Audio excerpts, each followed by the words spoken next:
messager du père, le député Mathias Kouanou, alias Akoma, et toute l'équipe qu'il coordonne, entament le dernier virage de la tournée gouvernementale de réédition de comptes dans la 20e circonscription électorale.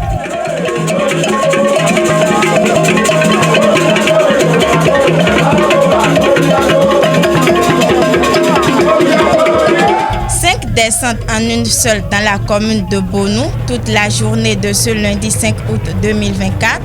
Mathias Kouanou, Augustin Awanvoebla, David Godonou-Hwensa, Denis Degbedji, Justin Agbodjete, Paulin Benou, Léon Bokové, Claude Bokor, Victorin Akionla ont séduit les populations de Bonou de par leur speech plaisant à tout égard. De Damewogon à Atchonsa en passant par Hunvigué, affamé jusqu'à Bonou Centre ce lundi 5 août, c'est Thierry Tolegbe, maire de Bonou, étant maître des lieux, qui plante le décor des diverses réalisations du gouvernement du président Patrice Talon dans chaque arrondissement. Alors, projet et Padma, autogame toro, bono, no, les potons, les parcours, et les machines de notre machine basse, ça va être les blagues. Et non, l'eau à massif clina, ou à faire amadoto, taki doto, timati doto, il est là un train. Le voir de nos zones, tu nous montes, il y a un amour. Il va avec le temps, il est au chemin. Il a donné la table à faire. Projet, il y a le payabo. Il n'y a pas magasin. Il y a encore Nami. Le vie, comme il y a dit, le ciel, il y a 5% d'arrondissement pour longtemps. Ensuite, c'est les différents membres de la délégation qui abordent dans les moindres détails les œuvres du gouvernement au profit des populations à la base dans chaque arrondissement.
Les réalisations du gouvernement du président Patrice Talon sont multiples et multiformes, sans tambour battant ni trompette, et ce dans presque tous les domaines de vie.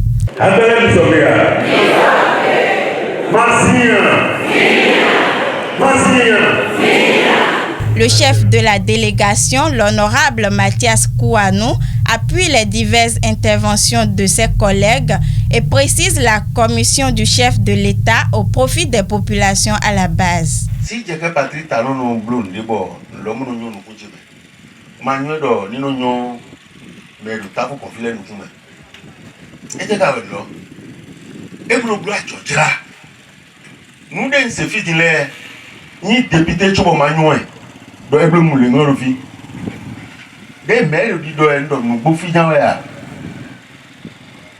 kan bi on webla me di ko ma me bo mo fi ma ngwa modo Talon mani président si je passer Talon mani me de no de no ablo me bo ni tan alo ya eze o se ba ko do to me ba ro egbe di o mi da Leonardo wo so mi se do to me mi mo eble mo fon Togan, si je que Patrice Talon, et l'on est déjà filé, mais nous doit me le d'or. Il nous dit Djibrobio nous dit Djoye. Mais, il m'a bien des pomblons. Et à aucun endroit à Bonou, la délégation du gouvernement n'a monopolisé la parole. Les populations, dans leur intervention, exprimaient librement les besoins dont ils souffrent. Têtes couronnées, personnalités religieuses et bien d'autres, la parole fut adressée aux participants à toutes les étapes et c'est le député Augustin Arwanvo-Ebla qui reçoit le visa d'intervention pour répondre à chacun selon sa doléance. Pour aller pour courant pour un développement. À mon avis, si la même année Gandia, ma grand, ma grand-mère venait développer. Or, yo to, bon, Togan, et faire recruter, bon, quand les cours, et n'a temps. Dès le relais communautaire. Il y a mon quita les mains. Bon, non, nous maintenant, mais depuis le début. Na tout sien tout fili il a donné agent communautaire de santé beaucoup des arrondissements.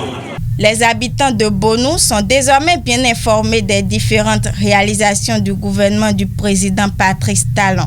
L'équipe gouvernementale composée des honorables députés Justin Agbodjete, Augustin Arwanvo-Ebla, Denise Degbedji, David Rouensa, Léon Bokové élargir à d'autres personnalités comme Claude Boko, Victorin Akionla, conduite par Mathias Kouanou, poursuit la marche et mettra le cap sur la commune de Dangbo pour la toute dernière étape pour le compte de la 20e circonscription électorale.